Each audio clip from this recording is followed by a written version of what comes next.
dibuatlah vokasi. Sehingga kita tidak berkhayal untuk menata pangan, kalaulah tidak import, mendatangkan orang asing menata pangan di Indonesia. Nah, ini satu konsep yang amburadul itu. Konsep yang paling tepat adalah mendidik anak bangsa untuk masuk ke dalam kegiatan nasional yang berbentuk penyiapan pangan. Dahulu Pak Harto sudah memulai, sampai 32 tahun beliau berkuasa, itu menata penduduk, mengimbangkan antara food and agriculture dan jumlah penduduk. Nah, ini nanti masa Pak Prabowo ini akan lebih tinggi lagi. Pendidikan dengan sistem baru, artinya tersentral di tiap daerah, hanya 500 titik saja. Kemudian food and agriculture-nya ditata sehingga tidak lagi ada anak-anak Indonesia 25% kelaparan. Yo, pendidikan itu amanahum min khauf. Memberi aman dari rasa takut. Karena punya pendidikan. Pendidikan yang terarah dan punya negara yang at'amahum min ju', yang menjaga kelaparan anak bangsanya. Dari menjaga kelaparan anak bangsa itu, keluaran pendidikan vokasi bisa bersama-sama. Pak Prabowo itu satrio piningit. Oh, baru keluar itu. Jadi ekonomi Indonesia di tangan Pak Prabowo, pendidikan Indonesia di tangan Pak Prabowo, tentunya dan kawan-kawan. Jadi yang komando Pak Prabowo. Siapa yang berani bicara di G20 itu? Yang mengatakan Indonesia kelaparan, anak-anak Indonesia lapar. Setiap hari 25%. Begitu open. Siapa yang berani? Begitu open ya? Bukan open, itu satrio piningit. Sudah merasakan. Cintailah sesama. Cintailah sesama. Cintailah sesama. Seperti kamu mencintai dirimu sendiri. Dan cintailah negaramu. Cintailah negaramu. Cintailah negaramu seperti kamu mencintai dirimu sendiri. Cintai negaramu lebih daripada kamu mencintai dirimu sendiri. Alangkah indahnya kita sebagai bangsa memikirkan seperti apa Indonesia 10 tahun yang akan datang. Kalau ditahunkan menjadi 3045. Terus kalau kita hanya diam seperti hari ini, akan hancur Indonesia. Sedangkan anthem kita Indonesia maka apa yang harus dipersiapkan? Yang harus dipersiapkan yang utama, yang pertama adalah pangan. Pangan yang cukup, dan kita menata Al-Zaitun 1000 tahun yang akan datang seperti apa, yakni juga menata Indonesia Raya 1000 tahun yang akan datang.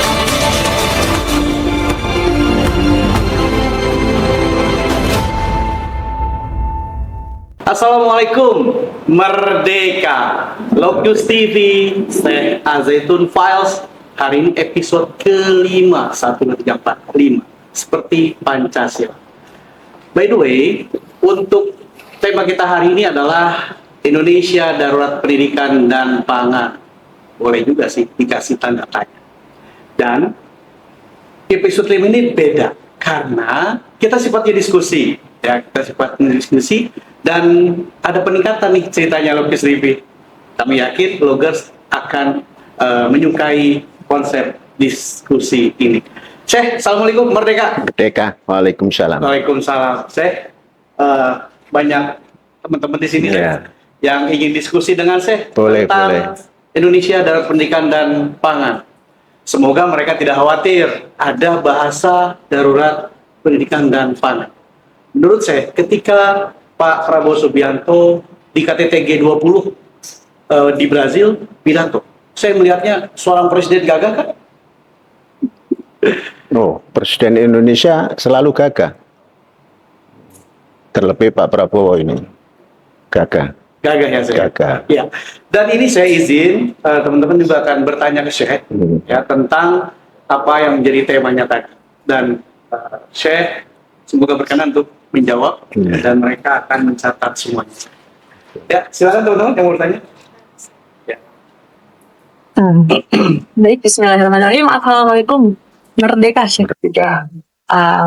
Begini, kemarin dalam pidato yang disampaikan oleh Presiden Prabowo disampaikan bahwa terdapat 25% anak-anak Indonesia yang mengalami kelaparan setiap harinya, dan juga kita mendapati bahwa angka putus sekolah itu masih tinggi, Syekh. Dan faktornya itu adalah karena kemiskinan. Kemudian upaya apa yang bisa dilakukan, serta apakah bisa kita sentralisasi, jika kita mengacu pada gagasan Syekh terkait sentralisasi uang, sentralisasi sumber daya, untuk akhirnya nanti membantu daerah-daerah di Indonesia yang masih kekurangan. Begini, diskusi kita hari ini sangat bagus temanya. Indonesia darurat pendidikan dan darurat pangan. Namun jangan berhenti datar. Jangan berhenti datar itu. Oke. Indonesia darurat pendidikan dan darurat pangan. Jadi kalau ditulis mesti ada tanda tanya. Nah, sehubungan dengan itu tadi disampaikan oleh saudari kita, kondisi pendidikan yang tidak merata, saya simpulkan tadi. Disimpulkan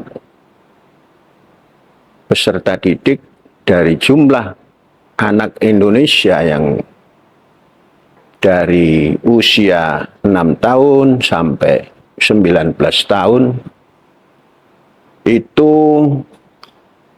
jumlahnya 47,8 juta. Kalau dari 0 tahun sampai 19 tahun itu jumlahnya 67,8 juta. Suatu jumlah yang sangat luar biasa besar. Namun terasa oleh kita sebagai bangsa dari sisi pendidikan dan pangan, sisi pangan, informasi yang disampaikan Presiden kita, 25% anak Indonesia tiap hari kekurangan pangan. Satu jumlah yang sangat besar, 25% daripada 47,8 atau 49 juta. 25%, seperempatnya. Bisa kita bayangkan. Itu dari sisi kemiskinan. Presiden kita belum berbincang berapa persen anak Indonesia yang tidak bisa mengenyam pendidikan yang baik. Ini adalah suatu pertanyaan dari judul tadi, apakah itu darurat? Ya. Baik pendidikan maupun pangan.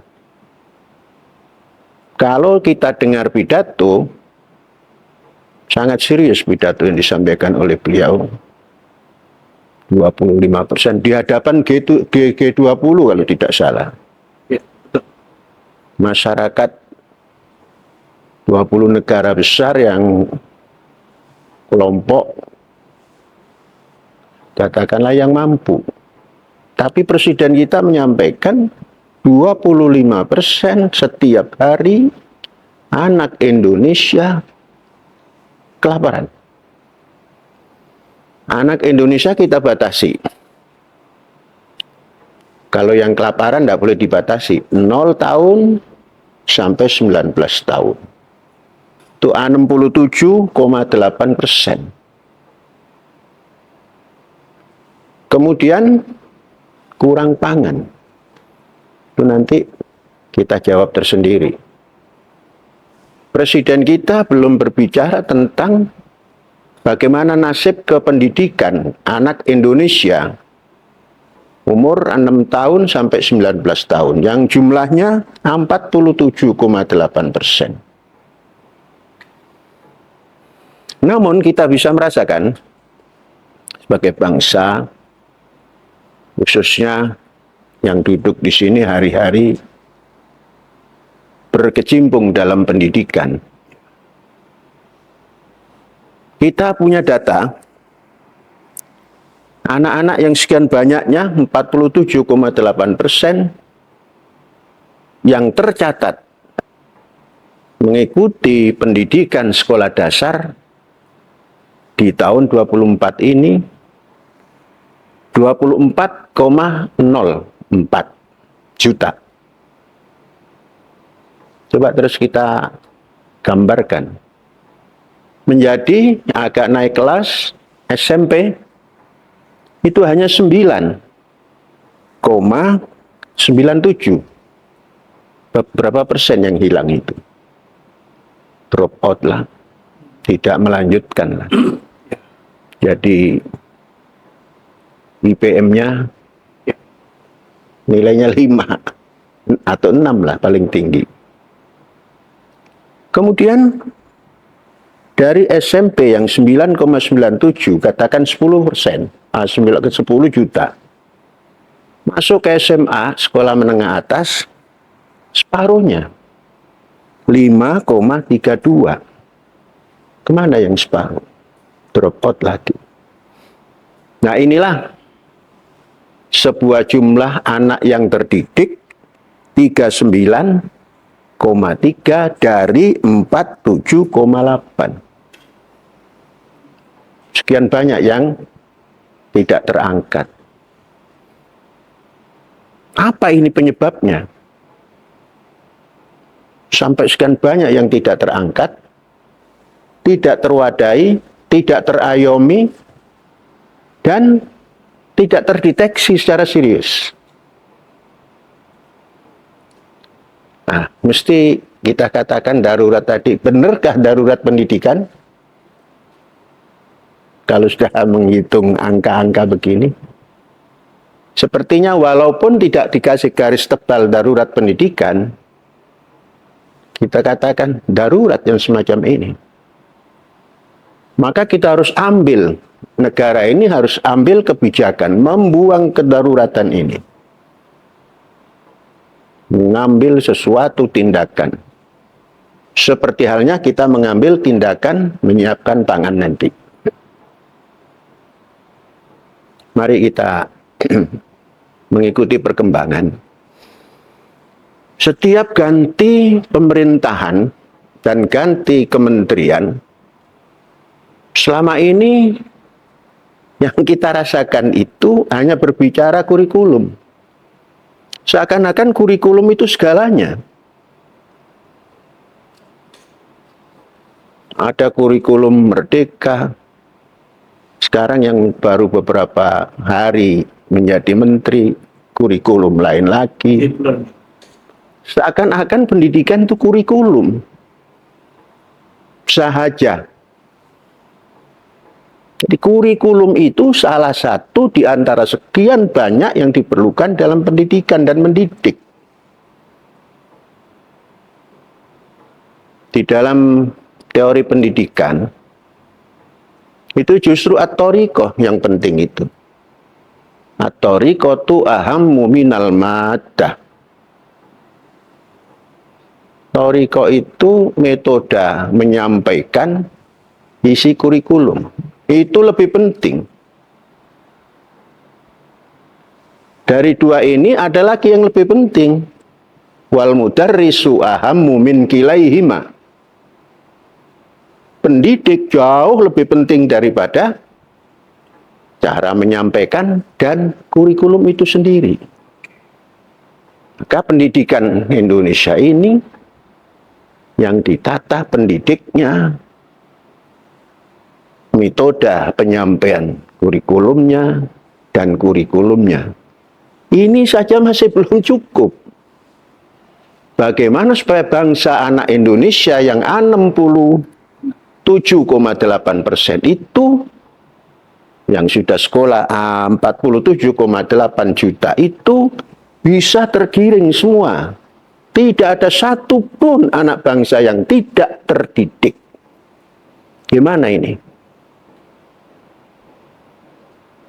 Dalam setiap diskusi belum ada ini. Menteri maksudnya. Pergantian menteri sampai sekarang kurikulum. Bukan bagaimana cara anak Indonesia yang ini nanti kalau ditata akan menjadi kekuatan besar. Ya. Kalau kita bertanya, Indonesia must be strong. Indonesia harus kuat. Dari mana kekuatan itu tumbuh? Dari bangsa yang terdidik.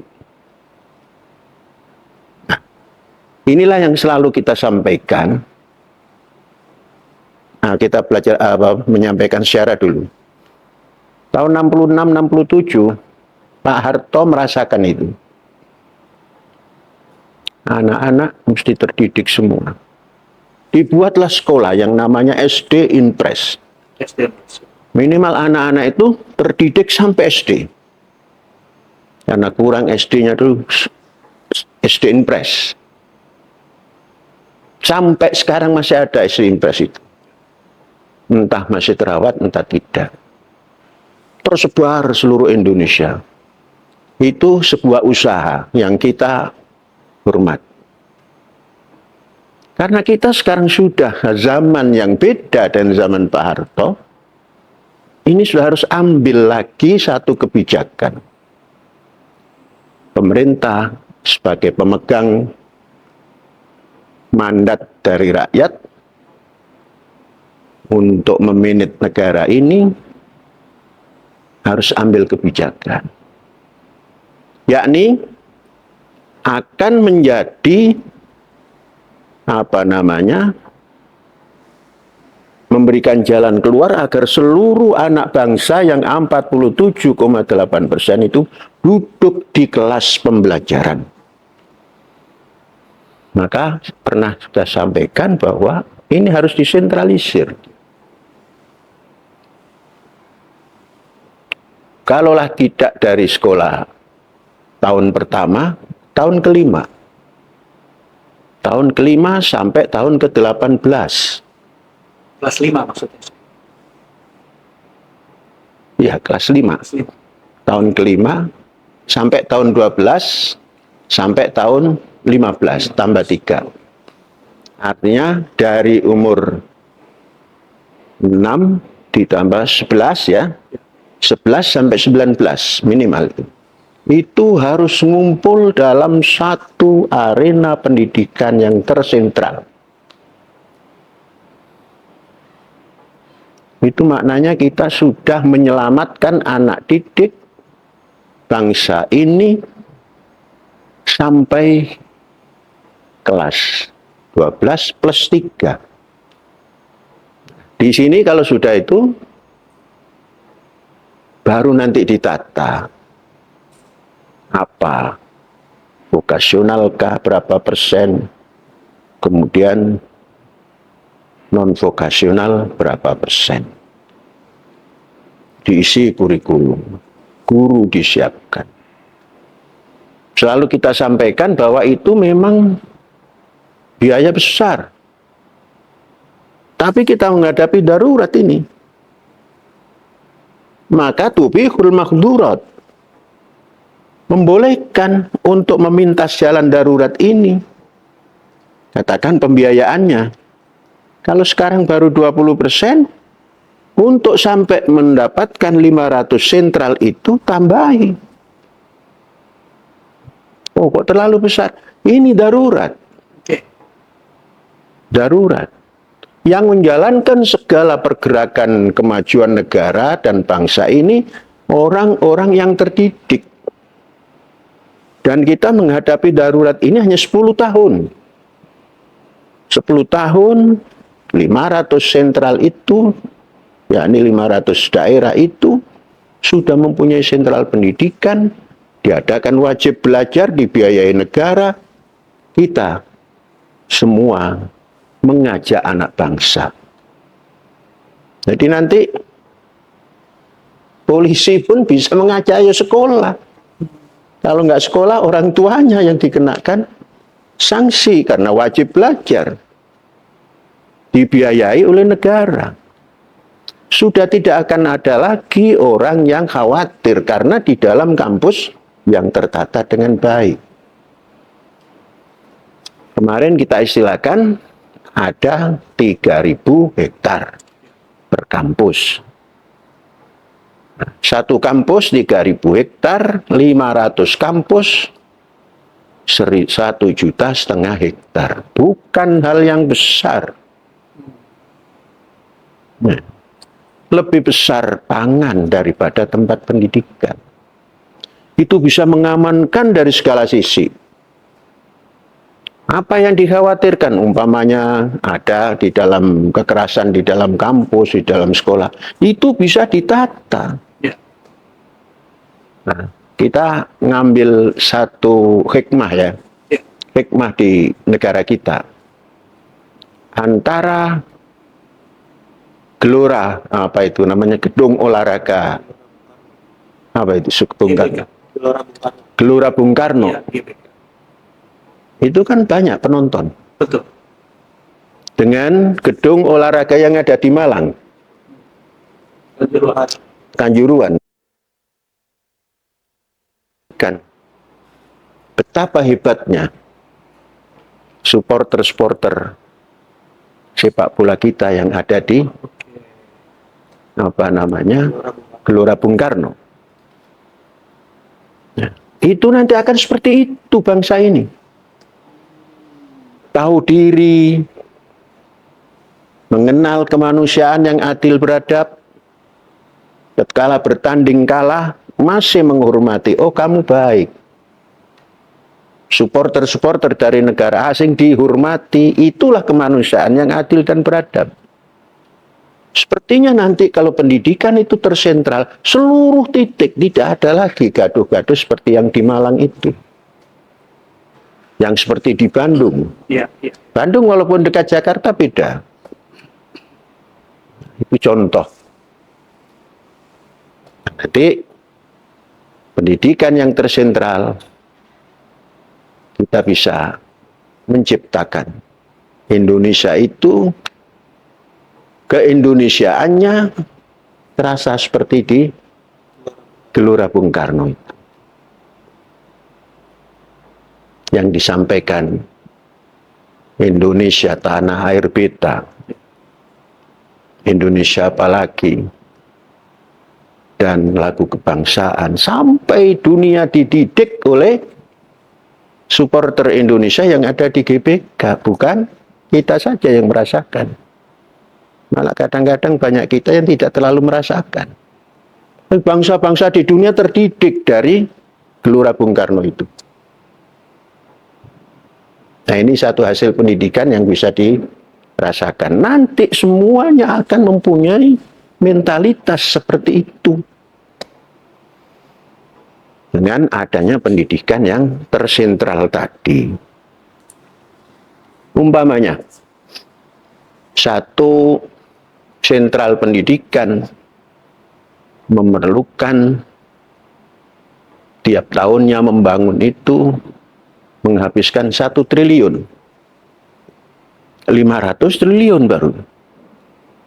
Berapa anggaran belanja negara kita? Lebih daripada 3.000 triliun untuk pendidikan tahun pertama.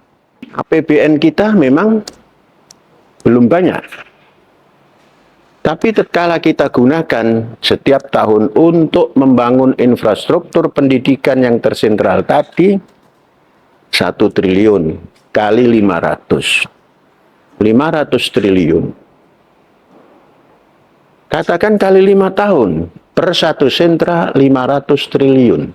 Sangat mungkin, hampirlah kalaulah tidak 100%, 50% sudah terpenuhi itu sarana. Nah, nanti Pak Prabowo dalam 2 periode 10 tahun, maka setiap satu sentra dibiayai 10 triliun. Baru kembali lagi kepada anggaran dasar yang semula, anggaran belanja yang semula. Ini mengatasi kedaruratan. Insya Allah dengan begitu, dan didata pendidikan yang tersentral ini menggunakan sistem yang terpadu. Vokasional jangan dibentuk kalau kita belum mempunyai pengguna daripada hasil sekolah vokasi. Belum ada outputnya. Ya. Jadi nanti pengguna daripada hasil sekolah vokasi itu sudah ada.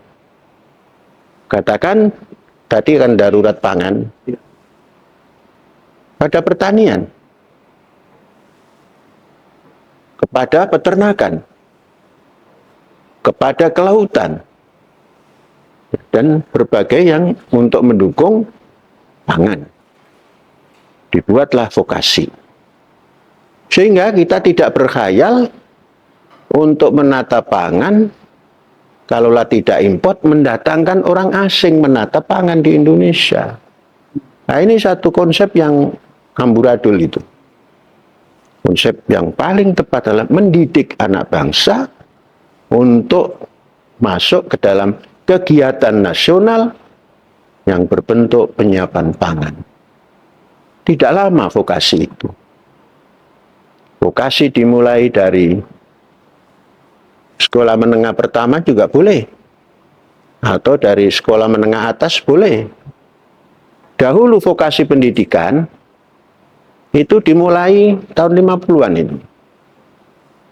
Untuk mendidik tamat SD, SGB. Sekolah Guru Bantu. Setelah dari Sekolah Guru Bantu, SGA.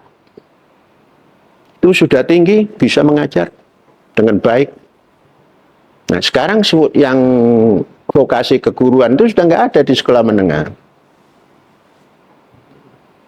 Kita kan kalau sudah bicara darurat pendidikan, ya darurat guru. Kayak kan banyak guru yang protes nggak diangkat. Guru-guru yang bukan negeri, penghasilannya luar biasa, tidak manusiawi. Gitu. Nah ini nanti harus tidak ada. Harus tidak ada. Jadi pendidikan semacam ini akan hilang daruratnya kalau dijalankan 5 tahun mulai hilang daruratnya. 10 tahun sudah stabil. Dari hasil pendidikan inilah akan keluar kegiatan untuk menata pangan. Nah, pangan sudah kita bicarakan kemarin untuk menempuh jarak yang tidak terlalu jauh itu menyewa lahan rakyat yang 8,1 juta hektar itu. Kalau 1 tahun 1 juta, 2 tahun 2 juta, 3 tahun 3 juta, sampai 1 periode sudah 5 juta. Dan sudah 5 juta, 2 periode sudah 10 juta, atau sudah 8 juta. Baru kita membuka yang dinamakan lahan-lahan kosong. Ini sudah jalan. Itulah nanti yang menjalankan, yang memanage anak-anak keluaran sekolah dari sentra pendidikan daerah A, B, C, D 1, 2 sampai 500. Menjalankan nelayan kenelayanan juga dari situ. Maka nanti Indonesia ini tidak pernah minder tatkala menjalankan kegiatan ekonomi itu. Ekonomi yang paling diperlukan adalah pangan, rakyatnya minder menghadapi pertanian. Generasi yang sekarang ini hampir tidak mengenal bertani itu. Untunglah ada generasi baru yang bertani di kota, pertanian kota masih lumayan. Tapi kalau keluaran pendidikan ini nanti akan menjadi bangsa yang siap untuk bergerak membangun negaranya, Indonesia Raya ini, dari segala bidang. Itu pendidikan. Kemudian pangan dibangun oleh anak-anak ini atau alumni-alumni pendidikan ini. Maka dia dengan keyakinan, bangunlah badannya, bangunlah jiwanya, bangunlah badannya untuk Indonesia Raya. Setelah itu mengabdi pada negaranya, mencintai negaranya, melebihi dirinya sendiri, akan terjadi. Baru kita berpikir penduduk nanti. Apa akan statis seperti ini penduduk kita? Tidak, bergerak terus. Penduduk bergerak, kalau food and agriculture tidak bergerak juga darurat lagi. Antara food and agriculture dan perkembangan penduduk ini harus jalan seimbang. Coba bayangkan nanti tahun 2045 kalau perkembangan penduduk seperti hari ini itu akan 350 juta. Apakah kita bangsa ini tidak masuk juga setelah menata pendidikan, pertanian, tidak menata kependudukan? Maka harus ditata kependudukan ini. Jangan dilepas seperti hari ini. Dahulu Pak Harto sudah memulai, sampai 32 tahun beliau berkuasa, itu menata penduduk, mengimbangkan antara food and agriculture dan jumlah penduduk. Nah ini nanti masa Pak Prabowo ini akan lebih tinggi lagi. Pendidikan dengan sistem baru, artinya tersentral di tiap daerah, hanya 500 titik saja. Kemudian food and agriculture-nya ditata sehingga tidak lagi ada anak-anak Indonesia 25% kelaparan. Maknanya bukan anak tidak kelaparan. Yang kelaparan itu anak-anak Indonesia yang 25 itu. Mengapa? Memang anak-anak tidak bisa menahan lapar. Kalau orang tua bisa. Jadi sesungguhnya Pak Prabowo itu menyampaikan istilah anak-anak. Bapaknya, ibunya juga iya, cuma tidak teriak. Gitu. Bapak dan ibunya juga iya, namun tidak teriak karena bisa puasa.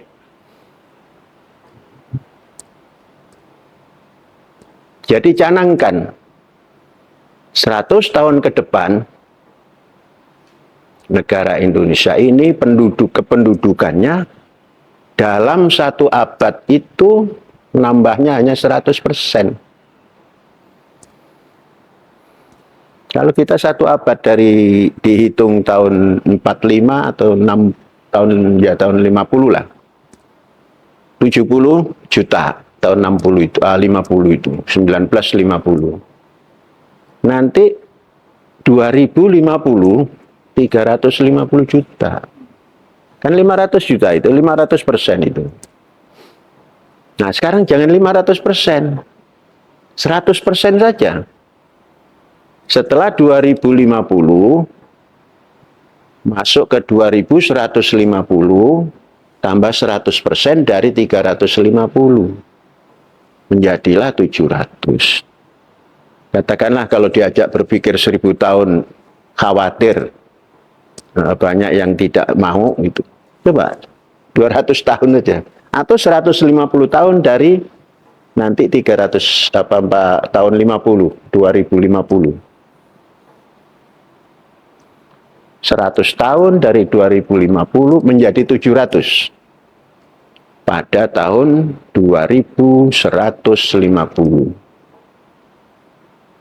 2250 sudah 1,4 miliar. Hanya 1% per tahun. Ini juga harus ditata. Diimbangi dengan food and agriculture-nya diatur dari sekarang.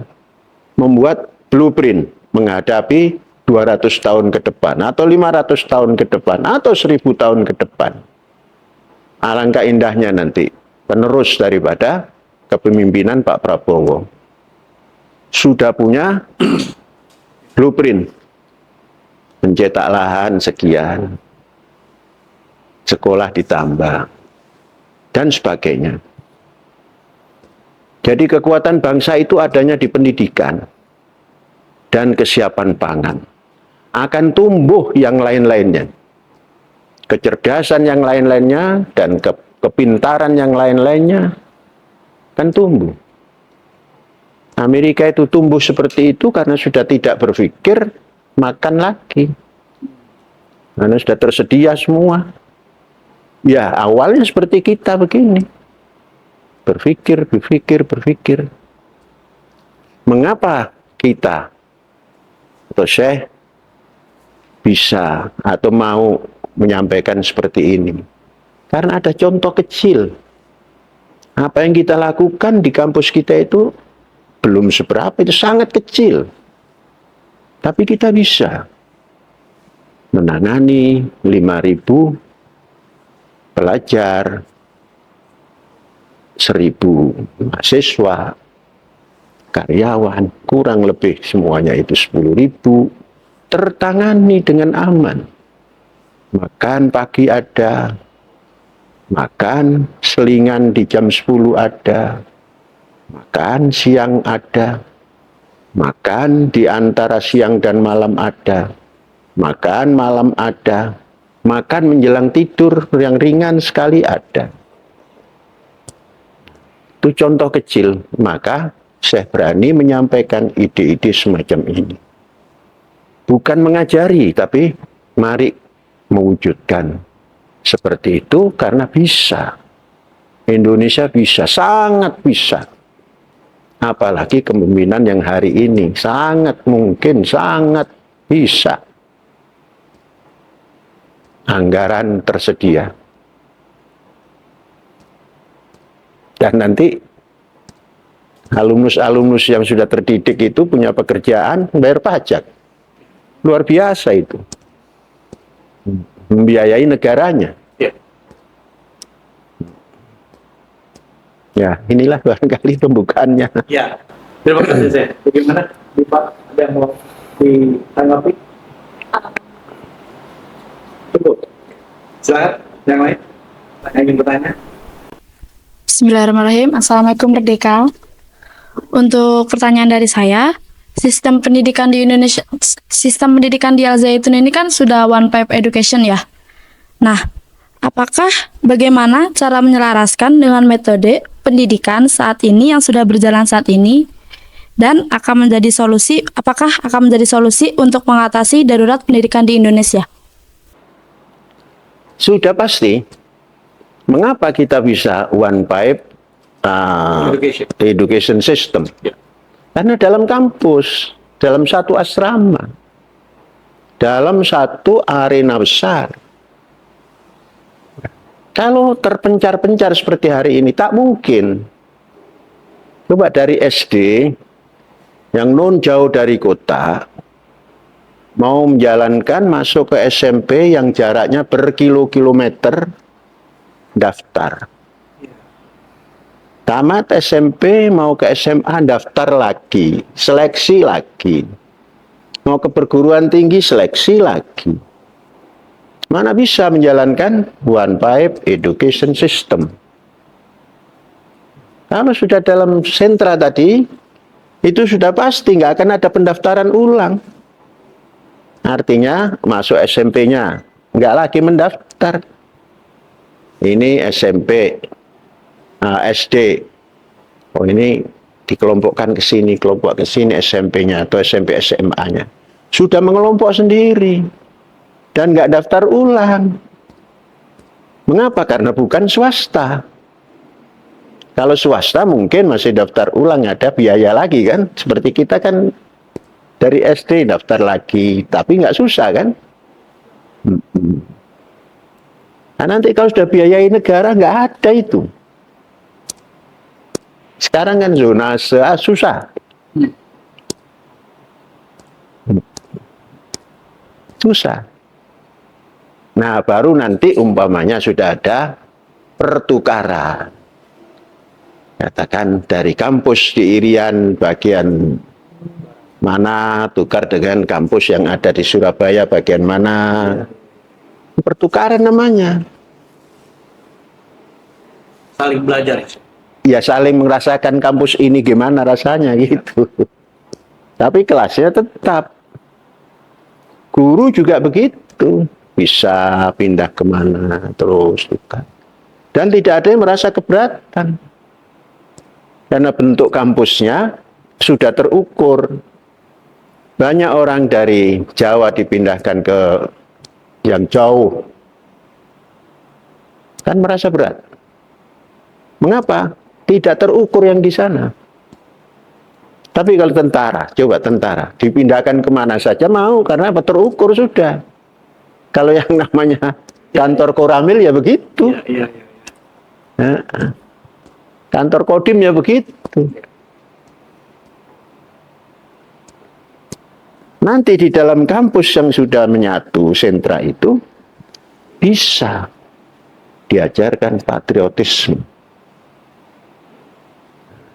dibangun jiwanya, sehingga nanti tepuknya seperti tepuk di Gelora Bung Karno itu tidak ada, Ya. bukan tepuk seperti di Malang, seperti di Bandung gitu.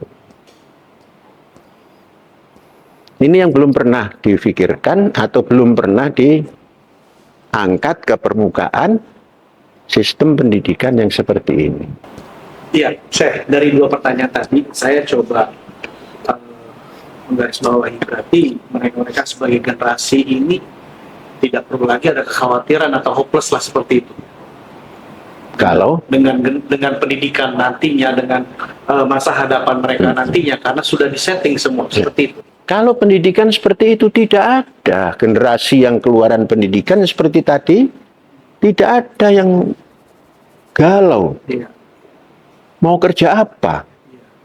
Karena kerja sudah tersedia oleh negara. Betul. Pertanian tersedia, pertanian, peternakan. Apalagi nanti kalau sudah membahas teknologi, ya semua tersedia. Umpamanya ada yang menghajatkan dari luar negeri. Kelasnya itu bukan kelas dapur. Sekarang yang kita kirim ke luar negeri itu kan kelas dapur. Bukan kelas memegang komputer. Atau bukan kelas yang duduk di depan kantor, mau apa Anda? Tapi kelasnya di dapur. Atau pengasuh anak-anak. Mengapa pendidikannya yang nggak terjamin? Yo, pendidikan itu amanahum min khauf. Memberi aman dari rasa takut. Karena punya pendidikan. Pendidikan yang terarah dan punya negara yang at'amahum min ju', yang menjaga kelaparan anak bangsanya. Dari menjaga kelaparan anak bangsa itu, keluaran pendidikan vokasi bisa bersama-sama. Punya pekerjaan lagi. Dan Indonesia tidak akan memerlukan tenaga kerja dari asing kalau sudah pendidikannya seperti itu. Orang yang mau menanamkan modal di sini yang menjalankan anak-anak kita. Bukan seperti sekarang. Ya. Coba di Caltech sana. Itu satu areal yang tak terjamah. Itu yang sekarang menggali-gali di Sulawesi itu. Nggak terjamah dari negeri asing semua. Nanti Indonesia. Mengapa begitu? Alasan mereka ya pendidikan. Berarti kesempatan Presiden yang sekarang itu harusnya ketika fokus kepada pendidikan dan pangan selesai. Itu saja yang dijalankan Pak Prabowo. Ya. Wah, itu namanya pahlawan. Dan ada waktu 10 tahun 10 untuk tahun. membereskan itu semua. Pahlawan pendidikan dan pangan. Siap. Semasa hidupnya, bukan semasa sudah nggak ada. Ya. Selesai, inilah presiden pahlawan pangan dan pendidikan. Tatkala masih bisa memberi hormat pada rakyatnya. Semakin seru nih. Ada lagi yang bertanya? Silakan. Assalamualaikum Merdeka Syekh. Merdeka. Baik, di pidato Pak Prabowo Subianto ketika KTT G20 di Brazil, beliau ada menyatakan satu kalimat ini yang seperti ini, only with peace and stability we can overcome hunger and poverty. Menurut Syekh, kenapa mereka mengangkat peace and stability atau perdamaian dan stabilitas itu sebagai one of solution untuk kelaparan dan kemiskinan ini? Iya.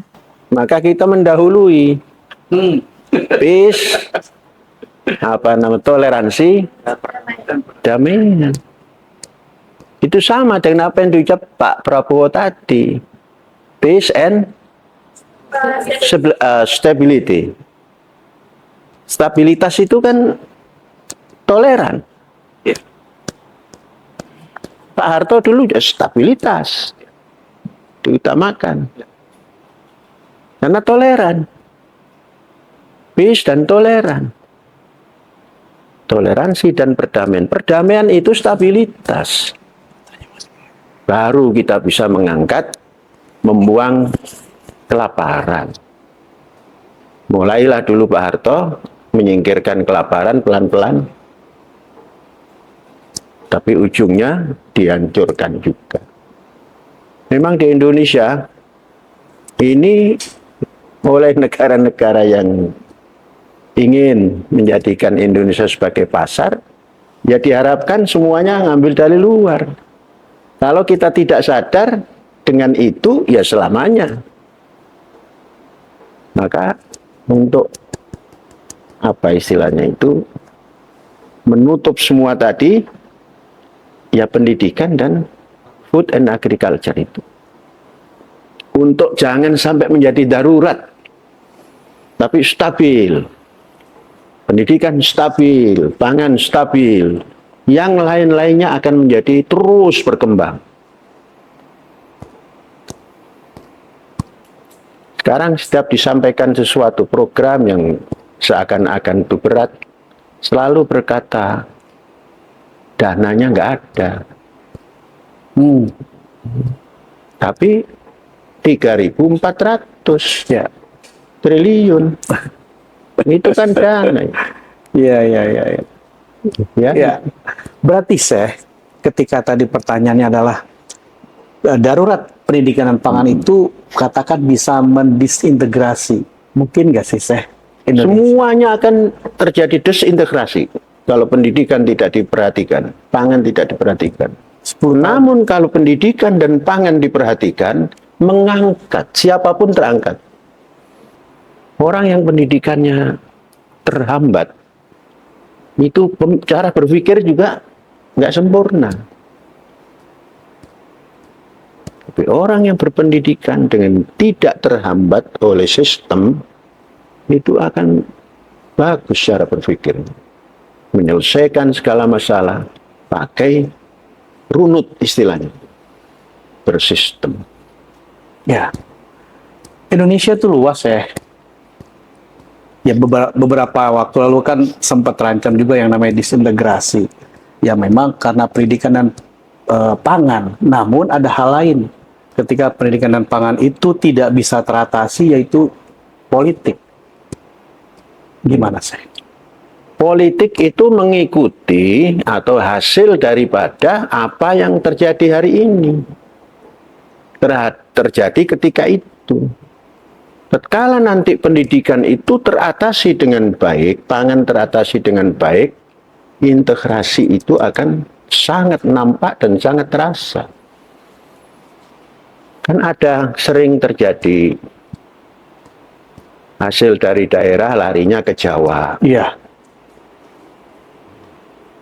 Tapi yang mengucapkan seperti itu. Mengapa orang-orang yang dari daerah kok maunya ke Jawa? Sehingga Jawa ini kalau mau berteriak sudah teriak, terlalu berat. Dari Padang ke Jawa, dari Medan ke Jawa, Sulawesi ke Jawa. Sehingga 70% penduduk Indonesia ada di Jawa. Nanti dengan penyebaran pendidikan di daerah-daerah, di Jawa ini terlalu banyak kirim. Iya. Umpamanya di Sulawesi, penduduknya tidak terlalu banyak, tapi disediakan 3 hektar. Menampung umpamanya 47 juta dibagi 500. Itu kan 20 juta, 20 ribuan, 200 ribuan. Ya. Nggak ada orangnya, kirim dari sini. Semuanya akan mau, siap, karena apa? Tidak dipungut biaya pendidikan. Ya. Menjadi tidak mau karena biaya sendiri. Dan jauh ke Sulawesi, ke Irian. Nanti tidak ada yang jauh, dibiayai negara. Mampu kan negara? Mampu. Siap. Mampu. Ya. 3.000 lebih triliun. Baik, saya. Gimana? Mau ditanggapi? Cukup ya. Ada lagi? Silakan.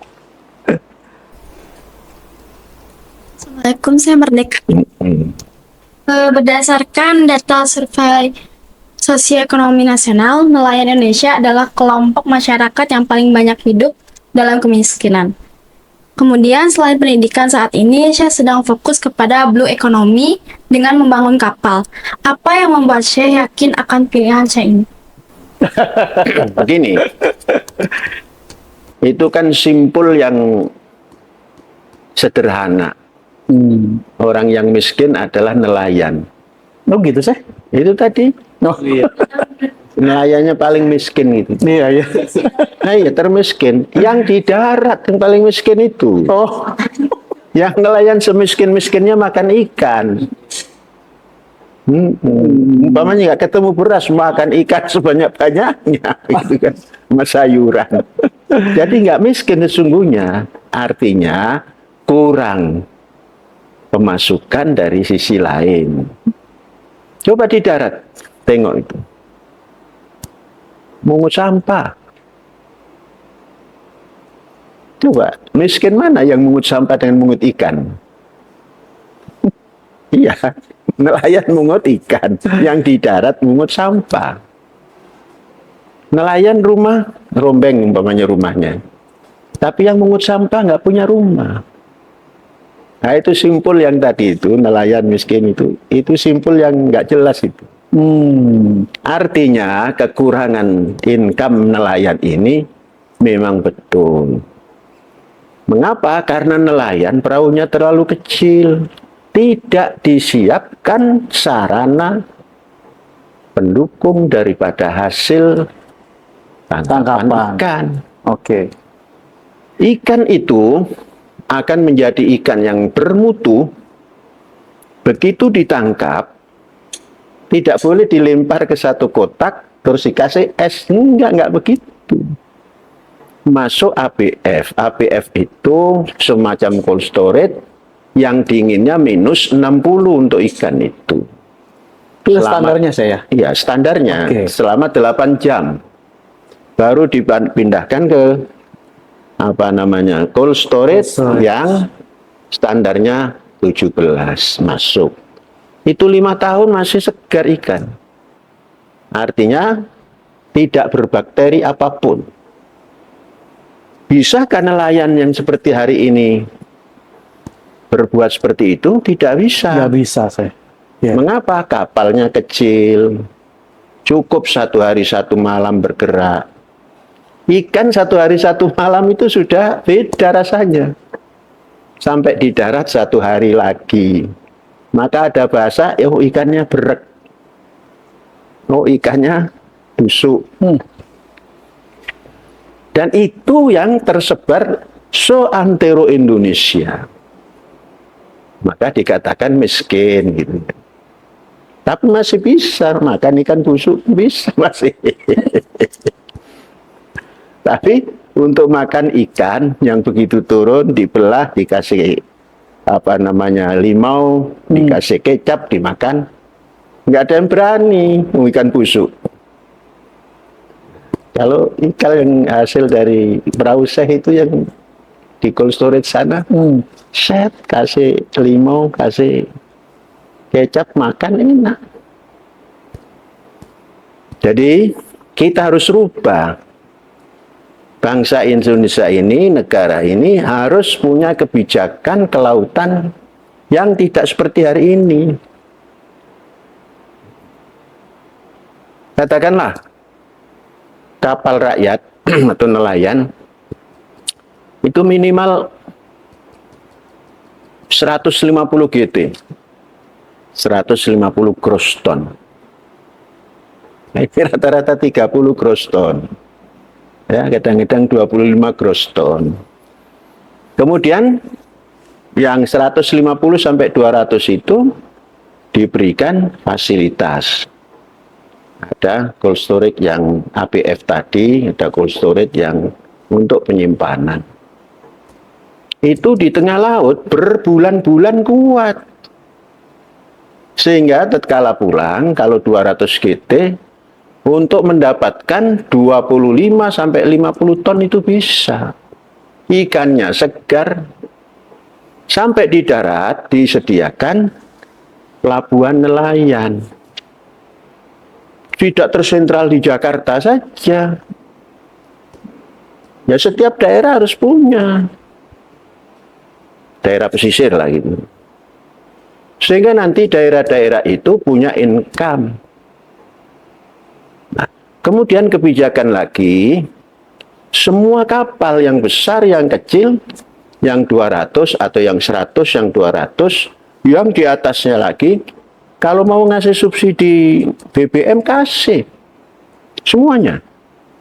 Seperti halnya BBM untuk kendaraan darat, semua dapat itu. Ya, ini tidak, makanya tidak berani nelayan-nelayan kita investasi modal di perahu besar karena BBM-nya besar, takut. Di samping juga untuk membuat kapal kayu yang besar, sulit mendapatkan kayunya. Karena kayu yang bagus di Pulau Jawa ini, potongannya hanya 2,4 meter. Dan kan kapal besar itu minimal ya 6 lah, sampai 8. Panjang papannya. Karena nanti panjang perahunya 50. Nah, makanya kita mencoba, kalaulah tidak dapat kayu dari Kalimantan, kita punya sendiri. Jati itu dalam umur 30 tahun sudah bisa untuk kapal. Nah, kita sudah punya jati ribuan dan terus menanam. Maka tinggal menunggu hasil buat kapal tiap tahun tidak akan berhenti.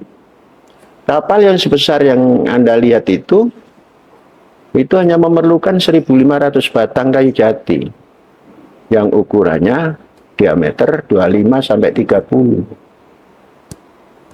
Nah, kalau nggak nanam nggak bisa. Oh, kalau begitu harus nanam, memang harus nanam. Jangan merusak yang sudah ditanam oleh ilahi itu. Nah, cobalah manusia yang menanam. Hutan Kalimantan siapa yang nanam? Iya, Tuhan Yang Maha Esa. Karena kita nggak tahu kan? Iya. Katakan saja, oh, itu Tuhan Yang Maha Esa. Kalaulah bukan Belanda ya Tuhan Yang Maha Esa gitulah. Karena kita nggak tahu toh. Iya. Karunia kan? Nah, sekarang karunia itu sudah mulai dihabiskan. Mari kita nanam ulang. Nah, tanaman yang paling familiar di Jawa ini jati. Kalau di Sumatera kurang bagus, di Kalimantan kurang bagus. Bagus, besar, tapi kurang kuat. Kalimantan ulin gitu ya. Jadi bisa membuat kapal besar kalau begitu. Dan kita mencoba buat kapal besar ini supaya bisa tenang di tengah laut, ya umpamanya 5 bulan, 6 bulan. Pulang kalau penuh kapal itu kan lumayan itu. Ya. Nah, coba tengok peta ini. Peta kita ini, peta kelautan kita. Laut Indonesia itu kemampuan ikan yang ada di dalamnya, di perut laut itu, perut samudra itu, hampir 13 juta ton per tahun bisa diangkut. Ya, ya nanti mudah-mudahan sekali lagi nanti buat kapal yang bisa membawa ikan hidup. Kita besarkan di pinggir sini. Iya, kita besarkan di pinggir. Jadi nggak capek-capek ke tengah nanti. Iya. Hampir 1 juta ton taruh di sini kita kan. Iya. Bekerja sama dengan nelayan yang lain untuk menjaga, ngasih pakan dan lain sebagainya.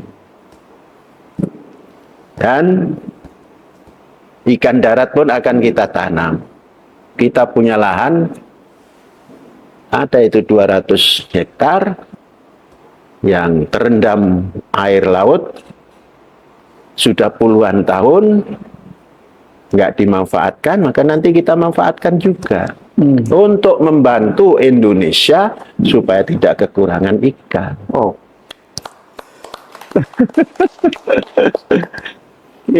Ya, untuk Indonesia semua. Ya. Ini sering-sering untuk ekspor terus untuk Indonesia. Setiap kita berbuat ekonomi, kemana diekspornya? Nah, ini kan kurang memperhatikan bangsanya. Beras banyak, ikan banyak, tapi diekspor. Kemudian mengeluh kurang makan. Iya. Kemudian membeli ikan mahal, ikan ini katanya, ikan bagus. Padahal miliknya sendiri yang diambil orang, Jual lagi sini. dijual lagi ke sini. Mengapa kurang pendidikan? Iya. Ya sudah. Oh, sudah hampir 1 jam. Saya satu pertanyaan lagi ya. Iya. Saya. Walaupun sebenarnya saya melihat tadi kalau saya tanya pasti yakin ini mereka nggak mau terjun ke laut gitu saya. Karena paradoks dan bom waktu. Kenapa paradoks? Indonesia negara maritim, tapi kenyataan tadi menurut survei, walaupun saya bilang itulah simpul, ya kita bisa tahu karena saya dapat informasi tim untuk terjun ke lapangan bahwa ya mereka itu jual beli para nelayan. Jual beli itu artinya jual celana buat beli beras. Itu yang terjadi sesungguhnya Nah, kemudian bom waktu adanya ya mereka para anak-anak muda ini pasti akan pergi atau keluar ke negara lain, tidak akan mau membangun negaranya sendiri. Itu sih yang saya simpulkan. Terus? Satu pertanyaan lagi silakan. Assalamualaikum Merdeka. Izin bertanya Indonesia sudah merdeka 78 tahun, 79. 79 tahun. Tetapi Indonesia masih berkutat di 2 masalah yang menurut saya fatal, yaitu pendidikan dan pangan. Sebenarnya ada apa sih Indonesia itu masih berkutat di 2 masalah ini, sementara 79 tahun Indonesia merdeka. Sekian. Tidak ada apa-apa. Karena belum ada yang menyampaikan seperti ini. Oke. 78 tahun, 79 tahun Iya. Kan nggak ada konsep menyentralkan pendidikan di setiap daerah. Dan baru hari ini, jangan tanya mengapa, belum ada. Nah, sekarang ada. Terus pertaniannya juga begitu, belum ada yang menyewa punya rakyat. Digarap, diberikan lagi nanti. Gampang itu, belum ada. Nah, sekarang mumpung Pak Prabowo, nunggu Pak Prabowo ini lama. Pak Prabowo itu satrio piningit. Oh, baru keluar itu. Jadi ekonomi Indonesia di tangan Pak Prabowo, pendidikan Indonesia di tangan Pak Prabowo, tentunya dan kawan-kawan. Jadi yang komando Pak Prabowo. Siapa yang berani bicara di G20 itu? Yang mengatakan Indonesia kelaparan, anak-anak Indonesia lapar. Setiap hari 25%. Begitu open. Siapa yang berani? Begitu open ya? Bukan open, itu satrio piningit. Sudah merasakan. Siap. Nah, kalau tidak merasakan kan cengengesan saja itu. Ngakunya dari rakyat. ngakunya orang kampung, masuk kota, agak sedikit cengengesan, nggak berani, karena nggak pernah merasa lapar. Pak Prabowo itu merasakan meninggalkan negara yang dicintai. Ya. Kemudian kembali. Ya. Kemudian minta suara kepada rakyat. Siapa pemimpin di Indonesia ini? 4 kali minta diberi suara oleh rakyat, baru dapat. Satrio Piningit itu bukan nggak nampak terus baru nampak, enggak. 4 kali. Maka berani beliau mengatakan, kok nggak malu ya? Loh, urusan ini nggak boleh malu dan tidak malu. Kalau malu ya lapar terus, nggak terdidik terus. Kalau sudah terdidik, tidak ada yang pemuda-pemudi yang takut ke laut. Malah rame-rame saya ke laut. Enggak, jurusanmu darat. Nanti disaringnya begitu. Semuanya ingin laut itu surga. Kalau bisa berenang. Kalau nggak bisa berenang, tenggelam. Maka walaupun sekolah kelautan, nanti dicek bisa berenang apa tidak. Nggak ada miskin nanti.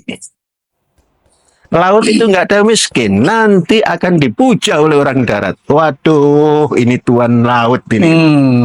Kan di Indonesia nggak ada bahasa tuan kan? Ya. Kalau di Malaysia ada tuan-tuan dan puan-puan gitu kan. Sekali-sekali, wah ini tuan laut, begitu kan. Oke. Bukan bapak laut.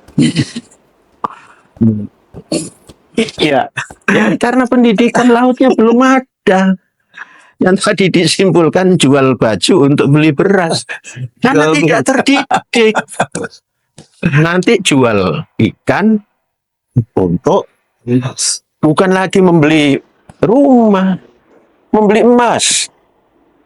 Untuk apa emas? Untuk apa emas? Ya, kan ini ada yang dipakai, ada yang emas sudah banyak. Jual ikan untuk ikut kegiatan amal. Nah, gitu. Jadi jangan takut. Pendidikan tertata, rakyat sejahtera. Iya. Mau ditanggapi? Cukup. Siap. Oke. Syekh, untuk simpul, ini mereka mahasiswa-mahasiswa dari IAI Al-Aziz Al-Zaitun, apa yang harus mereka lakukan ketika Syekh sudah memberikan jawaban seperti itu? Silakan, Syekh. Silakan ambil ilmu yang bisa jadi modal hidup. Jangan hanya ilmu yang bisa untuk berdoa saja. Ya sudah, 2 itu aja. Ilmu modal hidup, jangan hanya ilmu untuk modal berdoa. Ya. Ya itu terjemahkan itu. Ya. Terima kasih, Syekh, telah memberikan pencerahan kepada para generasi mahasiswa IAI Al-Aziz Al-Zaitun. Dan loggers, episode ke-6, 7 sampai 10, sepertinya kalian loggers yang ingin berdiskusi dengan Syekh, boleh ditulis di komentarnya Log News TV, saya ingin ikut, karena kita akan membuat peningkatan dengan cara berdiskusi. Biar bagaimanapun juga, di tangan kalian lah Indonesia Raya. Tetap di Syekh Al-Zaitun, Pak. Ya gimana, Syekh? Pesan lagi. Ya. Wali santri, wali pelajar, wali mahasiswa, kalau ingin diskusi seperti ini, disilakan. Oke. Tapi mendaftar. Siap. Siap. Jadi wali santri, wali pelajar, seluruhnya silahkan yang ingin berdiskusi dengan Syekh langsung di eretan sekalian sekaligus melihat samudra biru yang sudah dibuat oleh Mahat Al-Zaitun dan Syekh Panji Gumilang. Tetap di Syekh Al-Zaitun Files, bukan yang lain. Assalamualaikum, merdeka. Mereka. Terima kasih, Syekh.